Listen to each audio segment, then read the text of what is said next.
So boiling point is basically that temperature where these two pressures become equal. सही, उस particular temperature को जब bubbles formation start हो रही है, क्योंकि उन दोनों प्रेशर्स ने एक दूसरे को बैलेंस किया हुआ है, उस पॉइंट को हम, उस टेम्परेचर को हम बॉइलिंग पॉइंट कहते हैं. बॉइलिंग की कॉमन एग्जांपल जो अपनी डेली लाइफ में ऑब्जर्व करते हैं, boiling of rice, spaghetti, boiling of milk, and T is the end product of boiling. ठीक है, बॉइलिंग की वजह से टी हमारे पास प्रिपेयर होती है. Next concept, evaporation. It occurs when a liquid substance starts to change into a gas. अब देखें यहाँ पे क्या है, एवापोरेशन में बबल्स फॉर्मेशन नहीं है. क्यों? क्योंकि लिक्विड मॉलिक्यूल्स को इतनी उनके पास इतना एरिया मौजूद है कि वो वहाँ से स्केप कर सकते हैं लिक्विड की सरफेस से और गैस में कन्वर्ट हो रहा है, वेपर्स फॉर्म में कन्वर्ट हो रहा है. सो इस प्रोसेस को हम क्या कह रहे हैं, एवापोरेशन. तो क्या डिफरेंस हुआ बॉइलिंग में और एवापोरेशन में? बॉइलिंग में ये हुआ कि आपके पास वेपर प्रेशर्स और एटमॉस्फेरिक प्रेशर बैलेंस थे, तो इसलिए मॉलिक्यूल्स के पास स्केपिंग का चांस नहीं था, जिसकी वजह से बबल्स क्रिएट हो रहे हैं. पर एक टाइम ऐसा आएगा कि जब कंटिन्यूसली उनकी काइनेटिक एनर्जी में रेज आता रहेगा तो उनका वेपर प्रेशर मज़ीद इंक्रीज़ होता रहेगा. तो जैसे जैसे वेपर प्रेशर बढ़ता चला गया तो वो मॉलिक्यूल्स को स्केप करना अलाउ कर देगा, क्योंकि उस टाइम पे उसका एटमॉस्फेरिक प्रेशर लेस हो जाएगा. ठीक है, तो इसलिए यहाँ पे कह रहे हैं कि bubbles can form and rise. अच्छा, अब यहाँ पे एवापोरेशन के बाद क्या है कि एटमॉस्फेरिक प्रेशर ऑलरेडी लेस है और वेपर प्रेशर के पास इतनी अथॉरिटी है कि वो मॉलिक्यूल्स को स्किप करवा सकता है. ठीक, तो यहाँ पे बबल्स फॉर्मेशन नहीं हो रही. सही है, बबल्स फॉर्मेशन नहीं हो रही यहाँ पे, तो क्या है कि स्केपिंग उसकी स्टार्ट हो गई है और मॉलिक्यूल्स इजीली गैस फॉर्म में कन्वर्ट हो रहे हैं. So this is the difference of evaporation and boiling. Here are some common examples of evaporation: cooling down of hot tea and other hot liquids. ठीक है, जो टी हमारे पास prepare हुई हुई है, ठीक, अब उसमें मज़ीद कोई हीट एनर्जी प्रोवाइड नहीं हो रही ना, वो ऑलरेडी हीट ऑब्जेक्ट है, जो लिक्विड है वो ऑलरेडी हॉट स्टेट में है. सही, तो अब उसमें से जो मॉलिक्यूल्स की स्केपिंग हो रही है जब उसके ऊपर कोई एक्सटर्नल हीट प्रोवाइड नहीं हो रही. सो this is the example of evaporation. अच्छा, कोई जो है वो फैब्रिक है वो स्लाइटली वेट है, मतलब बहुत ज़्यादा वेट भी नहीं है, लाइक थोड़ा थोड़ा वेट है. ठीक है, तो इसका मतलब है कि उसमें कुछ लिक्विड मॉलिक्यूल्स प्रेजेंट है तभी वो वेट है. सही, पर अगर हम उसको आयरनिंग प्रोवाइड कर रहे हैं तो उसकी वजह से क्या हो रहा है कि उसकी काइनेटिक एनर्जी में राइज आ रहा है मॉलिक्यूल्स की, और वो वहाँ से स्केप हो रहे हैं और फैब्रिक हमारा ड्राई हो जाता है. So this is the example of evaporation.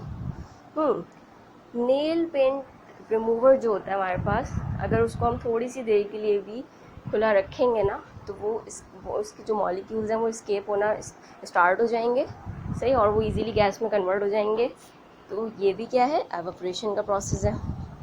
Another common example, preparation of a common salt. ये बात तो सबको पता है कि जो हमारा सी वाटर होता है उसमें वो कैसा होता है, सॉल्टी होता है. ठीक है, तो अगर सी वाटर को मतलब हमने उसका कुछ सैम्पल सेलेक्ट कर लिया, ठीक है, उस सैम्पल को हमने फ़िल्टर किया. सही, और उस सैम्पल को फिर फ़िल्टर करने के बाद थोड़ा सा कूल किया, तो वो ऐसी स्टेट में क्या होगा कि जो उसमें वाटर की प्रेजेंस होगी वो ख़त्म हो जाएगी और सॉल्ट हमारा उसमें से सेपरेट आउट हो जाएगा. तो वो जो वाटर वेपर्स थे वो ख़त्म हो गए, मीन्स कि वो एवापोरेट हो गए. So this is the example of evaporation. The most common example, drying of clothes. ठीक है, जो कपड़े धोए, सुखा दिए, ठीक है, तो वो सूखे किस तरह से कि उनके जो अंदर जो वेट मॉलिक्यूल्स प्रेजेंट थे वो स्केप हो गए, उस सरफेस पे से स्केप हो गए. So this is the example of evaporation. Next concept, vaporisation, change of liquid into gas after the boiling temperature. Students, evaporation में और वेपराइजेशन में फ़र्क है. ठीक है, एवापोरेशन में बॉइलिंग टेम्परेचर एक्सीड नहीं हो रहा था. ठीक है, मतलब एवापोरेशन में बॉइलिंग स्टेट का पॉइंट अकर ही नहीं हो रहा था, वो बॉइलिंग स्टेट से पहले कोई लो टेम्परेचर की बात हो रही थी. पर वेपराइजेशन में क्या है कि जब आपका जो टेम्परेचर है वो बॉइलिंग पॉइंट से भी एक्सीड हो गया है, उसका जो टेम्परेचर है वो बहुत ज़्यादा हाई है, तो ऐसे केस में क्या होगा कि लिक्विड ईजीली गैस में कन्वर्ट होना स्टार्ट हो जाएगा. During vaporization, all of the water can turn into a gas. As for evaporation, only the top level of water is turned into a gas.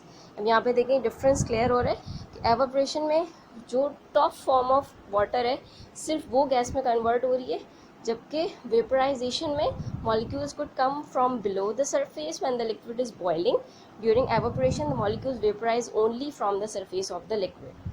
ठीक है, मतलब वेपराइजेशन में completely जो water molecules हैं वो बॉटम ऑफ द लिक्विड से, top of the liquid से, हर तरफ से एवापोरेट हो रहे हैं. Most common example creation of a steam, creation of a smoke के, वहाँ पे क्या है, कम्प्लीटली वेपराइजेशन आकर हो रही है.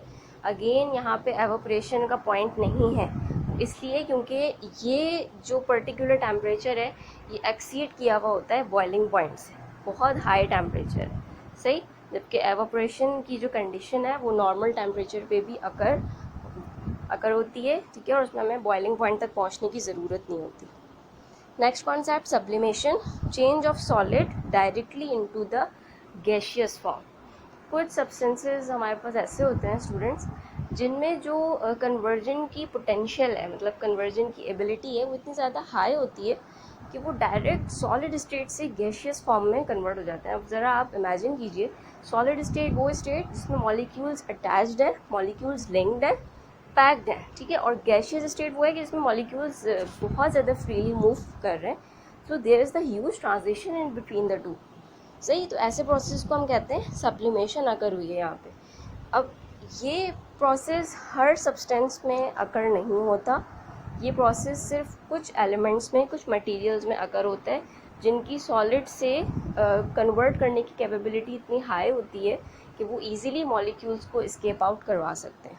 Sublimation is a specialise change of state, इसीलिए इसको स्पेशलाइज चेंज कह रहे हैं कि नॉर्मली, मतलब नॉर्मल फॉर्म में इसकी अकरेंस इतनी ज़्यादा नहीं है.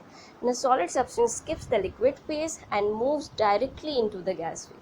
लिक्विड में कन्वर्ट नहीं होता, डायरेक्टली गैस फेज पे स्विच कर जाता है. This occurs because substance absorbs energy so quickly from the surroundings that melting never occurs. कह रहे हैं, और इसकी वजह क्या है कि जो वो पर्टिकुलर ऑब्जेक्ट है वो जो हमारे इर्द गिर्द की एनर्जी है उसको इतनी जल्दी, इतनी तेज़ी से एब्जॉर्ब कर रहे हैं कि उसमें मेल्टिंग स्टेट अकर ही नहीं हो रही, और वो डायरेक्ट इसमें कन्वर्ट हो रहा है गैशियस में. और ये एबिलिटी कुछ कुछ सब्सटेंसेस में प्रेजेंट होती है. जिस तरह से कॉमन एग्जांपल हम ले ड्राई आइस. आपने अक्सर ये वर्ड सुना होगा, और ड्राई आइस शायद देखी भी हो कहीं होटल्स वगैरह में, जो है वो आइसक्रीम्स को स्टोर करने के लिए यूज़ होती है, और नॉर्मली भी ड्राई आइस यूज़ कर रहे होते हैं. तो ड्राई आइस में बेसिकली वो हमारी सिंपल आइस नहीं होती, उसमें कार्बन का एलिमेंट प्रेजेंट होता है. ठीक है, और उसमें कुछ और ऐसे एलिमेंट्स प्रेजेंट होते हैं जिसकी वजह से वो गैशियस फॉर्म में कन्वर्ट हो रहा है. ठीक है, और वो उस पर्टिकुलर सराउंडिंग को कूल रखने में हेल्पफुल होता है. इसी तरह से और कौन कौन से एलिमेंट्स होते हैं, आयोडीन होता है, और नेफ्थलीन भी एक कंपाउंड है जो कि हाइड्रोकार्बन कंपाउंड है. ये सारे कंपाउंड्स सब्लिमेशन इजीली परफॉर्म कर सकते हैं. The next concept, condensation, the process by which water vapor in the air is changed into liquid. Water vapors का लिक्विड फॉर्म में कन्वर्ट हो जाना, यानी वाटर वेपर से मीन्स क्या है कि वो एक गैस स्टेट में और गैस मॉलिक्यूल्स का लिक्विड फॉर्म में कन्वर्ट हो रहा है. यहाँ पे इन्वर्स रिएक्शन परफॉर्म हो रहा है. अब गैसेस में क्या है कि मॉलिक्यूल्स इजीली मूव कर रहे हैं. ठीक है, और अब उनको हम थोड़ा कंडेंस करना चाह रहे हैं, मतलब उसकी एक स्टेट उसको बैक करना चाह रहे हैं. ऐसे प्रोसेस को हम कहते हैं कंडेंसेशन. कंडेंसेशन की सबसे कॉमन एग्जांपल एक ग्लास ऑफ वाटर है. ठीक है, जिसमें हमने जो है वो कोल्ड वाटर हमने प्लेस किया हुआ है. तो कुछ टाइम बाद आपको ऐसा फील होगा कि उस ग्लास के ऊपर भी कुछ जो है वो लिक्विड के पार्टिकल्स मौजूद हैं, सही. तो ये बेसिकली क्या है कि जो एयर होती है, सराउंडिंग की एयर है, वो उन मॉलिक्यूल्स के साथ डायरेक्ट कांटेक्ट में है, उन मॉलिक्यूल्स के साथ इंटरेक्ट कर रही है, और इंटरेक्शन की वजह से वो लिक्विड स्टेट में खुद भी उनके वेपर्स कन्वर्ट हो रहे हैं. तो जिसकी वजह से हम जो है वो ग्लास के ऊपर उन लिक्विड वेपर्स को ईजिली ऑब्जर्व कर रहे होते हैं. विंडो होती है, और विंडो के ऊपर जो है वो अक्सर हमें ऐसा फील होता है कि बहुत उसके ऊपर फोग आ रही है या कुछ हो रहा है, और फोग की वजह से कुछ टाइम बाद वो जो विंडो है वो पूरी मॉइस्चराइज हो जाती है. उनके ऊपर हम लिक्विड पार्टिकल्स को ऑब्जर्व कर रहे होते हैं. So this is also the example of condensation, and it happens because of the less temperature condition. जहाँ पर टेम्परेचर थोड़ा सा लेस होता है, नॉर्मली सर्दियों में जब हम सुबह के टाइम देख रहे होते हैं तो फॉग होती है, ठीक है। और अगर हम जो है वो किसी जैसे गाड़ी के शीशे को देखें या कहीं भी देखें तो हमें ऐसा फील होता है कि वो जो एयर के पार्टिकल्स थे उसके ऊपर ऑब्जर्व, वो उसके ऊपर बिल्कुल कलेक्ट हो गए। So this is the water vaporisation and is known as condensation process. Okay, freezing, the change of liquid state to solid state at cold temperatures. अब देखें जहाँ जहाँ इन्वर्स प्रोसेसेस परफॉर्म हो रहे हैं ना, वहाँ वहाँ टेम्परेचर्स लेस हो रहे हैं। देखो कूल टेम्परेचर का मतलब क्या है कि टेम्परेचर वहाँ पे कम है। जिस तरह अभी हमने कंडेंसेशन में बात करी कि गैस से लिक्विड स्टेट में जा रहे हैं, ठीक है, तो यानी कि एक स्टेप बैक जाना है ना उसको, क्योंकि गैस क्या है लास्ट स्टेट कंसिडर होती है और हमें सेकंड स्टेट पे जाना है। जब भी इन्वर्स प्रोसेस होगा तो इसका मतलब है कि वहाँ पे हमें लेस टेम्परेचर्स की ज़रूरत है।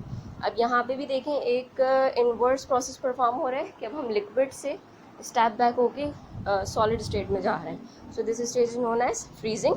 Freezing is the process in which a liquid changes to a solid. It occurs when a liquid cools to a point at which its particles no longer have enough energy to overcome the force of attraction between them. The freezing point of a substance is the temperature at which it freezes. The freezing point of pure water is 0 degree Celsius. 0 पे क्या होता है कि उसको fridge करना वो start हो जाता है, स्टार्ट होता है, कम्प्लीटली फ्रीज़ नहीं होता। यही वजह है कि अगर आप जो है वो प्रीवियस उस पर गौर करो, जो भी मैंने लेक्चर आपको सेंड किया उसमें क्या था कि मेल्टिंग पॉइंट ऑफ वाटर भी ज़ीरो है, कि जहाँ पे वो मेल्ट होना स्टार्ट हो रहा है, मतलब ज़ीरो के बाद, ठीक है। और फ्रीजिंग पॉइंट हम कह रहे हैं कि ज़ीरो है, कि ज़ीरो से लेस अगर हम जा रहे हैं तो उस पॉइंट पे वो क्या हो रहा है, जमना स्टार्ट हो रहा है, फ्रीज़ होना स्टार्ट हो रहा है, ठीक। Okay, here's the common example of freezing. Now we have diffusion. Diffusion is the spread out of gas or liquid molecules. अच्छा, अब देखो सॉलिड में तो डिफ्यूजन नहीं परफॉर्म होगा क्योंकि सॉलिड में मॉलिक्यूल्स के पास स्प्रेड होने की कोई जगह नहीं होती। तो ये प्रोसेस कहाँ अकर होता है, लिक्विड्स में अकर होता है और गैसेस में अकर होता है। अच्छा, अब डिफ्यूजन क्या है कि जो मॉलिक्यूल्स हैं वो एक पॉइंट से जब उनको दूसरे पॉइंट पे स्विच किया जा रहा है तो वो स्प्रेड हो रहे हैं, वो फैल रहे हैं, डिस्पर्स हो रहे हैं। The word diffusion is derive from a Latin word different, to spread out, which means a substance that spreads out or moving from an area to another. The movement of molecules in solids is very small or you can say negligible, relatively large in liquids. कह रहे हैं liquids में ज़्यादा large होती है movement और सबसे ज़्यादा किस में होती है, गैसेस में होती है। And this movement of molecules has to lead to a phenomena called as diffusion, और इसी मूवमेंट की वजह से डिफ्यूजन का प्रोसेस क्रिएट होता है। अच्छा, अब यहाँ पे एक एग्जांपल लेते हैं, इससे इंशाल्लाह आपको डिफ्यूजन का कॉन्सेप्ट अच्छा क्लियर हो जाएगा। ये बिफोर डिफ्यूजन वाली अगर आप पिक्चर को ऑब्जर्व करो तो इसमें कुछ मॉलिक्यूल्स हैं जो कि ब्लू कलर के और कुछ पार्टिकल्स ऐसे हैं जो कि पिंक कलर के, ठीक है। अब ये पिंक पार्टिकल इसमें अभी अभी इंट्रोड्यूस हुए हैं, पहले से मौजूद नहीं थे। जैसे अगर आप सपोज करो कि दो कंटेनर्स हैं गैस के, ठीक है, एक कंटेनर में कोई और गैस प्रेजेंट है और दूसरे में कोई और गैस प्रेजेंट है, और अगर आप उन दोनों गैसेस को इंटरमिक्स कर दोगे तो वो इजीली एक दूसरे के अंदर वो इंटरमिक्सिंग परफॉर्म करवा लेंगी ना।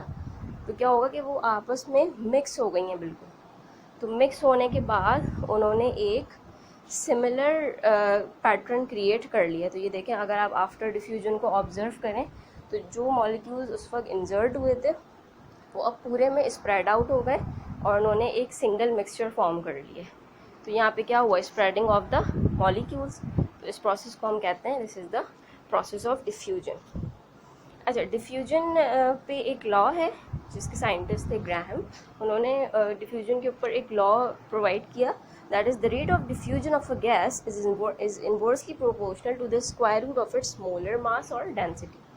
कह रहे हैं कि गैस में डिफ्यूजन जितनी ज़्यादा होगी, जितना उसका जो एलिमेंट है वो कम डेंसर होगा। डेंसर से हमारा क्या है कि उसमें जो मॉलिक्यूल्स हैं वो बहुत ज़्यादा हैवी नहीं होंगे, मतलब जितने लाइट मॉलिक्यूल्स होंगे उतनी ज़्यादा स्प्रेड आउट होगी और जितने हैवी मॉलिक्यूल्स होंगे उतनी स्लो स्प्रेड आउट होगी। सही है, तो इसलिए हम इसको कह रहे हैं कि ये इन्वर्सली रिलेटेड है, ये डायरेक्टली रिलेटेड नहीं है। देखो, डायरेक्टली रिलेटेड का मतलब ये होता है कि एक क्वांटिटी के राइज से दूसरी क्वांटिटी में भी राइज है, तो यहाँ पे तो इन्वर्स हो रहा है ना, कि अगर गैस मॉलिक्यूल्स बहुत तेज़ी से स्प्रेड हो रहे हैं तो इसका मतलब है कि उनका जो स्ट्रक्चर है वो बहुत लाइट है, मतलब वो जिस भी कंपाउंड से स्प्रेड हो रहे हैं वो कंपाउंड जो है वो डेंसर नहीं है, वो लाइट है।